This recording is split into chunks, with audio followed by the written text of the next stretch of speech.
right, for those of you unfamiliar with this little game, we do it every Tuesday, Wednesday, and Thursday during the main slate of the college football season. 5-pack of games every single day. I am going to give Ryan Horvat a matchup. I'm going to give him the favorite. He is then going to go on a confidence of 1-5 with his pick on the favorite, whether or not he's going to back him. 1 being the lowest confidence to cash, 5 being the highest. Ryan Horvat, are you ready? Oh, I'm ready. Let's do it. All right, let's go with a matchup in which a team that we saw at St. Cold in the recent college football playoff update and that ranking, and one I like to win the whole shebang at significant plus money right now. That is the Ole Miss Rebels laying 9.5 on the road in the swamp, taking on the Florida Gators. Ole Miss minus 9.5 at Florida. Horvat, scale of 1 to 5. What is your confidence of cash?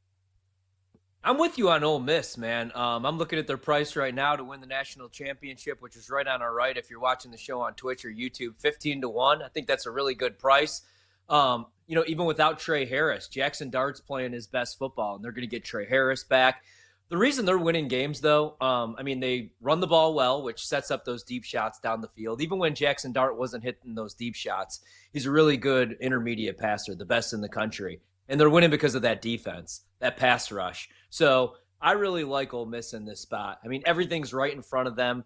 They had a disappointing loss to Kentucky. You can't lose that game. Like, if they don't drop that game, they're higher in the rankings right now, and then they don't have to sweat as much. But they have to win to get in, win out, obviously. And this is going to be a tough spot because it's the swamp. It's a tough place to play. I've been buying in on Florida. I'm actually kind of glad that Billy Napier, it looks like right now he's going to keep his job because I think he's done a fine coaching job. They're just playing the toughest schedule in the country. I like Ole Miss, though. I think they're the best team in the country right now, so I would lay the 10.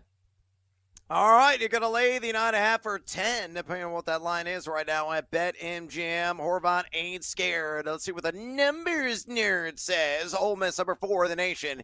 EPA per play offense, 6 in EPA per play defense. Florida, 27 and 35, respectively, in those two categories.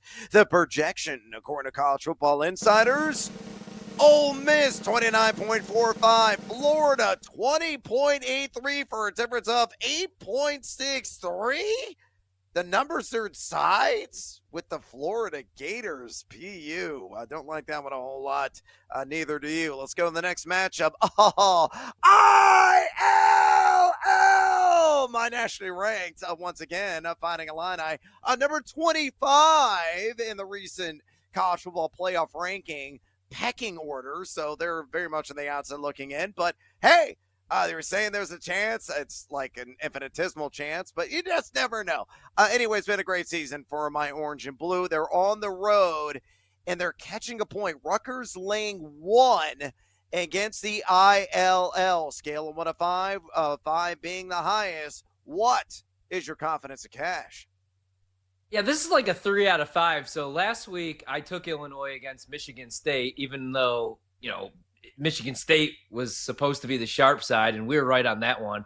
I like Illinois again. I think they're undervalued a little bit. I think this should be closer to 2, maybe even 2.5.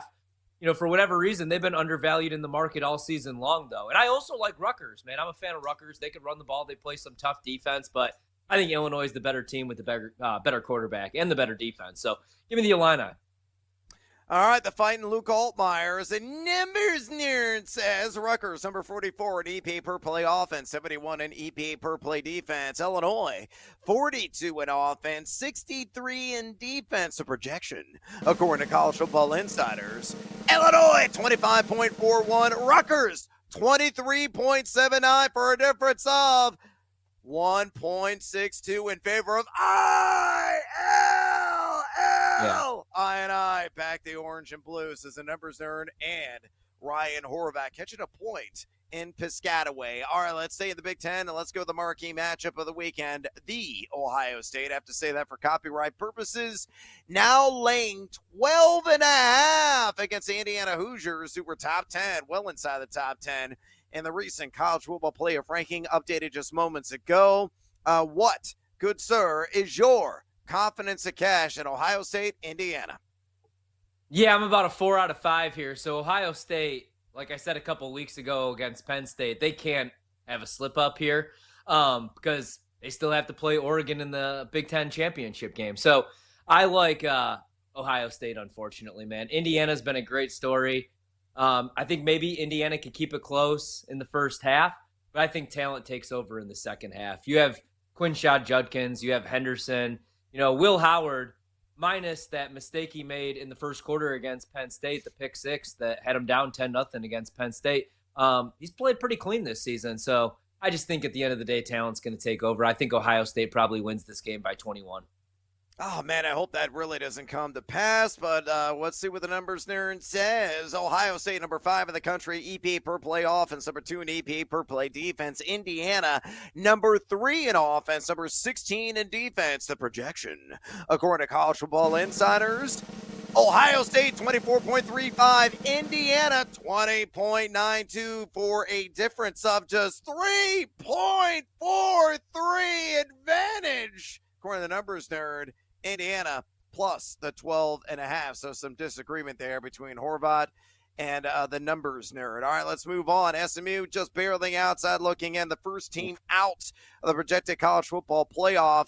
They are laying 9.5 at Virginia. Confidence cash 1-5, 5 being the highest. What do you say, Ryan Horvat? All right, I'm about a 4 out of 5, and I think that they win the game, but I would actually take the points here.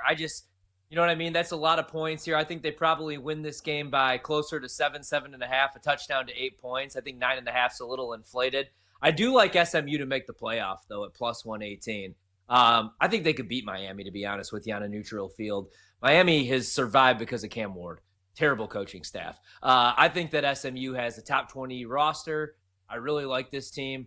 9.5, though, is a lot on the road here, man, especially where they have to avoid a slip-up. So I'll take this is like a 2 out of 5 for me. I'll go Virginia 9.5. I couldn't bet this, though.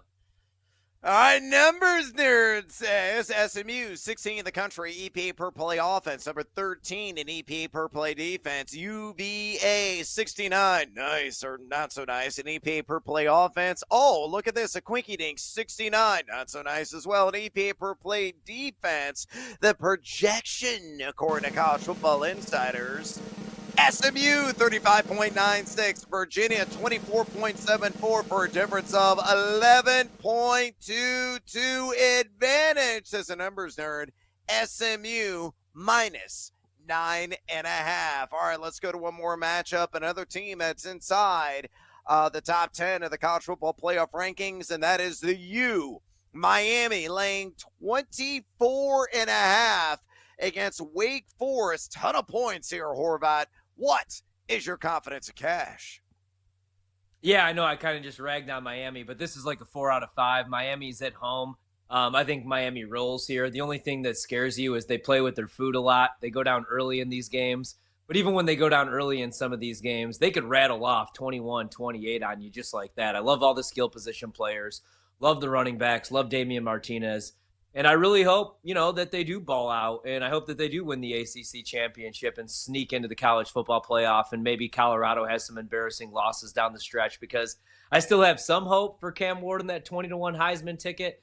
But I think you take Cam Ward off this team, man, they're like a 3-win football team. So I think he wills them to a 26, 27-point victory. 4 out of 5. I'll lay it with me against Wake Forest. I was going to talk about Arizona State, so let's go ahead and dive in a little bit deeper on this squad. I feel, and Horvat feels the same, they're not really the darkest of the dark horses to make the college football playoff, but they have more than a puncher's chance of doing so at plus 380. They get BYU this weekend. They're favored by 3.5. Thoughts on that matchup? Or are you laying the chalk? Yeah, whenever it's 3.5, that's usually a tell to me, because I think, they probably should be favored by more, right? I just feel like 3.5. I know everyone waits for that key number to drop down to 3, and then they'll take the favorite. 3.5 to me is always like a wink, like we know this team's going to win, and they're going to win by probably a touchdown. Yep. We're just daring you to take the underdog here, so I will take the points there. I will take Arizona State there. They just seem to be a team that's on a roll. BYU, I just wonder, with their luck kind of running out last week, does that humanize them a little bit and make them a little bit more vulnerable, again, against a team that's been red hot coming into this year? The other point I want to bring up and I haven't seen enough discussion about this, and maybe I'll be put on like the naughty list for suggesting this because we all love the group of five. What exactly has Boise State done to warrant being ranked ahead of everyone in the Big 12 and to have a first-round bye? Like, it's a great story. I know they played Oregon close. That's all well and good. Boise State has a 91st ranked schedule strength, according to Jeff Sagarin. Colorado is 22. BYU is 31. BYU has the same record as Boise State. Like, I feel like we get – it sounds ironic and counterintuitive to be saying this, but I think the Boise State brand has become so big that they've actually benefited from brand bias despite being a group of five program.